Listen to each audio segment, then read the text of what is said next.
beg, I'm allowed to appreciate my work and appreciate the beauty that God has blessed me with.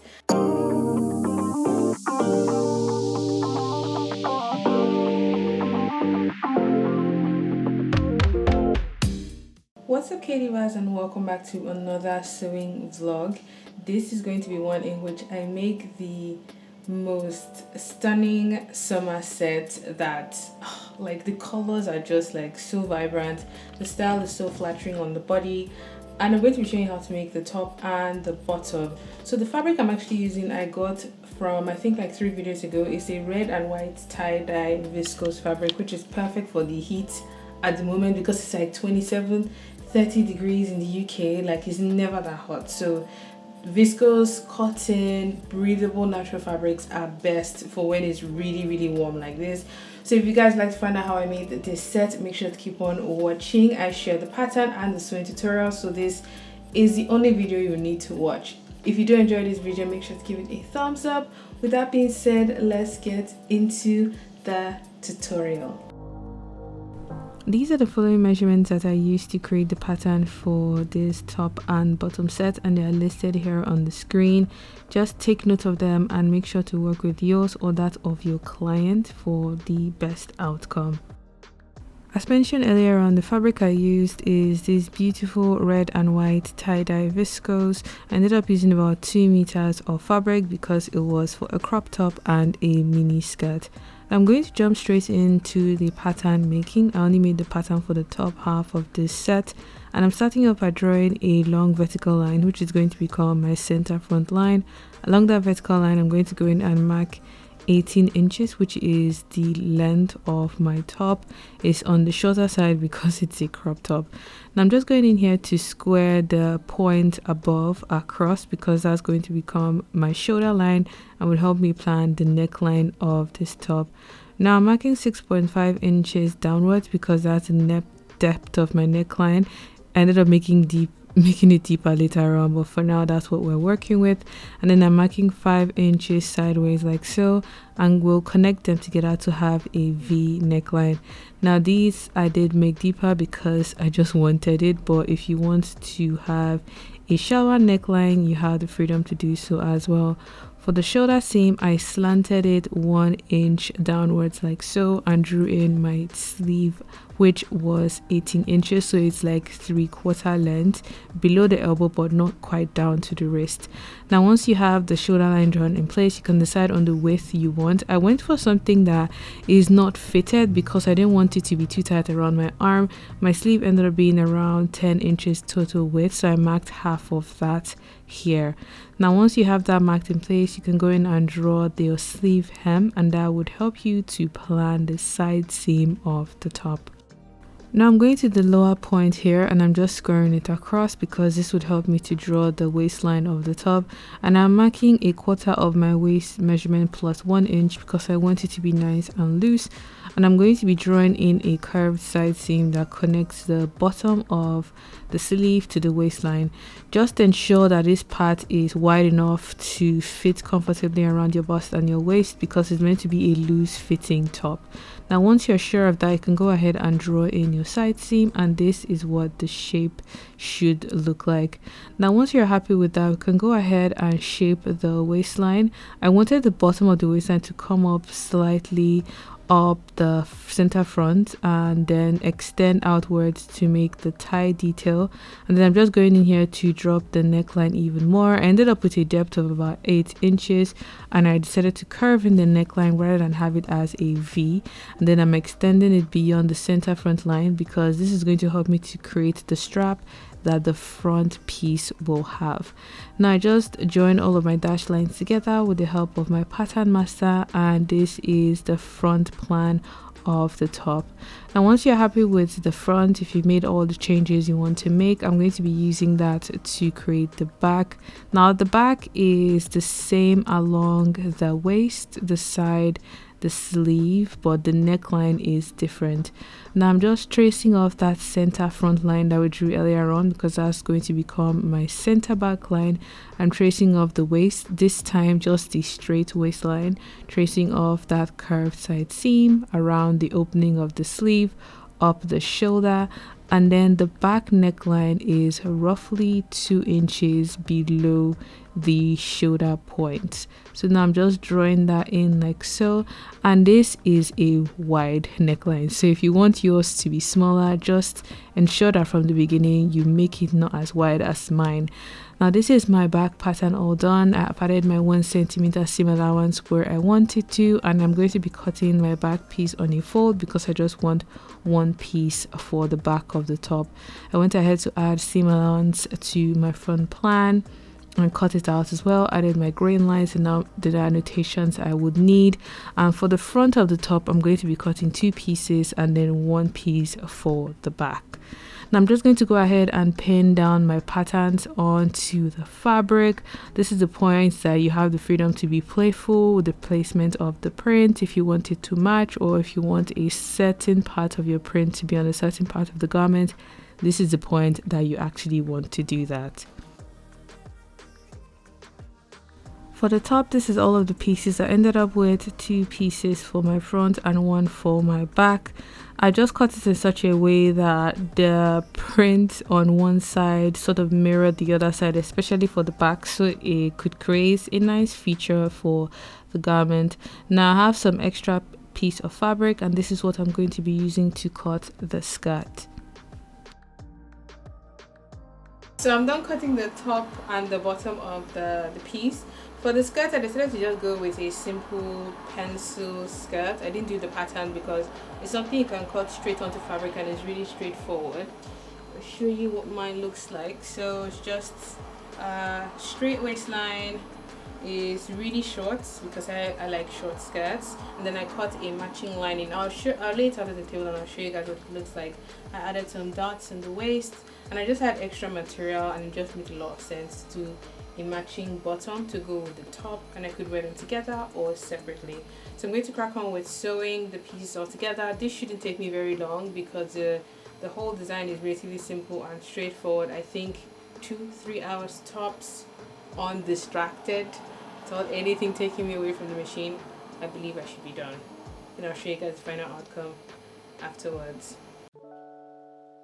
Now I'm starting out by sewing the top together. I have pinned right sides together along the side seam and along the shoulder points, and I'm going to be taking this to my machine. I'm going to be sewing on a 1 centimeter seam allowance because that's how much seam allowance my pattern had. Now I'm just sewing up all of the necessary seams, and after stitching it up, I'm going to take this to my overlocker and overlock all of the seams so it looks just as nice on the inside. Now make sure to overlock around the neckline and around the waistline as well, so when you're done doing that, you can just go back in and fold and hem all around your piece. Now this is what the top is looking like so far. You can try it at this point just to check if you're happy with the fit and any other details that you would like to change. But once you are done with that, I'm going to go ahead to hem along the bottom, which is the extended end on the front. That would help you make the tie detail along the waistline, around the neckline, and around the hem of the sleeves. After doing that, I went ahead to give my piece a press and then set it aside to work on the skirt. Now the skirt is laid out here. I have my front and my back. The skirt is about 18 inches long. It's on the shorter side, and the way I cut the skirt was, for the front I cut it on a fold, and I marked a quarter of my waist plus 1 inch for dots, and then I marked a quarter of my hip along the hip line, which is roughly 9 inches below the waist, and then whatever width you want your hem to have, another 9 inches below your hips. Now you repeat the same thing for the back, but the difference with the back is you need to add a 1/2 inch seam allowance for your zips. Now once you have all of that pinned together in place, meaning your darts and your side seams, I'm going to take it to my machine and sew with right sides together so I have one piece of my skirt.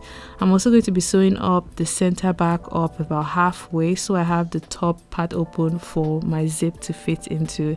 Now I'm just sewing on a 1 centimeter seam allowance, sewing all of my side seams, my front and back darts. Now if you would rather work from a a skirt pattern, I have a separate skirt tutorial which you can go and check out to cut your skirt if you would rather work that way. That's something else to consider. Now that we have the skirt all joined together, I'm going to be grabbing my white zip and I'm going to be pinning it into the open side of the center back on the skirt like so. I always like to pin my zips first before stitching because it just makes the whole process a lot less scary for me to do. Now I'm working with a normal dress zip, but I always recommend the visible zips because it just look a lot cleaner on seams overall.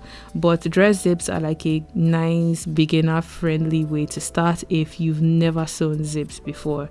Now I'm going to sew this side of the zip tape to this side of the skirt, and then I'm going to turn the piece around and start from the bottom and sew the other side of the zip tape to the other side of the skirt.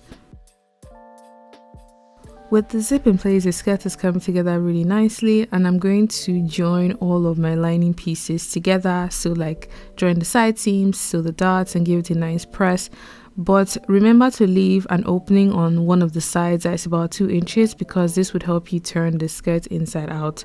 Now I'm going to use the lining edge on the center back and the waist to finish off the skirt, and I've pinned it in such a way that I have pinned right sides together of the lining to the right side of the skirt, along both sides of the center back and along the waist.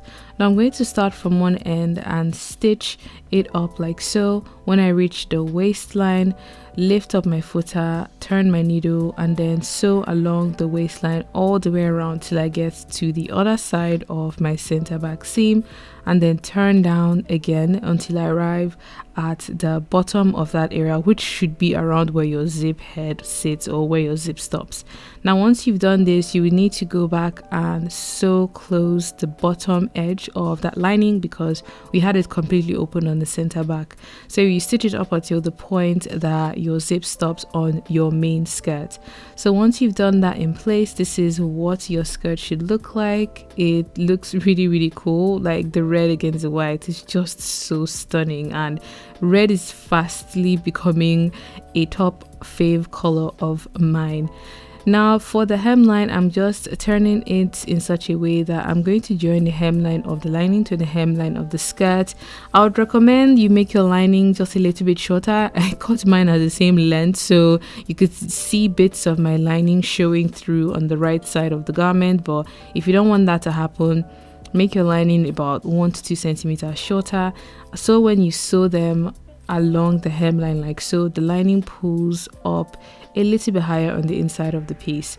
Now I'm just gonna head to stitch the hemline of the lining to the hemline of the main skirt, and I'm going to turn the right side out. So I'm going to pull the right side of the skirt through that opening that we left on the side seam. If you didn't have that opening, you would not be able to turn the skirt inside out. So once that has been pulled through completely, it should look somewhat like this. Now I'm just going to take that opening that we left open back to my machine, and I'm going to stitch it close on a very slim edge stitch of about 0.2 centimeters to seal it off completely. And once you are done doing that, you can go ahead to give your skirt a press, and then just to check that you are happy with the outcome.